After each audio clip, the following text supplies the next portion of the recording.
শনিবার জাতীয় পার্টির একাংশের কাউন্সিলে ঘোষণা দিলেন আনিসুল ইসলাম মাহমুদ ও মুজিবুল হক চুন্নু। সকালে রাজধানীর গুলশানে এক সংবাদ সম্মেলনে ঘোষণা দেন তারা।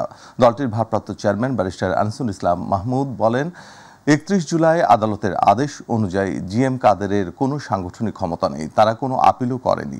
সকল আইন মেনেই কাউন্সিলে করা হচ্ছে। জিএম কাদেরকেও কাউন্সিলে অংশগ্রহণের আমন্ত্রণ জানান তিনি। জাতীয় পার্টি যত ঐক্যবদ্ধ হবে ততই শক্তিশালী হবে বলে মনে করেন এই নেতা।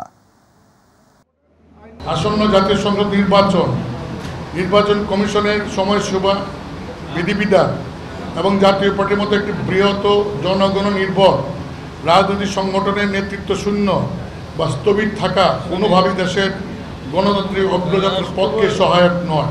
আমাদের পার্টিতে আমরা গঠনতন্ত্র চেঞ্জ করছি। 20(1) এটাকে আমরা বাতিল করে দিচ্ছি, যাতে ভবিষ্যতে কোনো চেয়ারম্যান ইচ্ছা মতো তার কমিটি বদলাতে না পারে।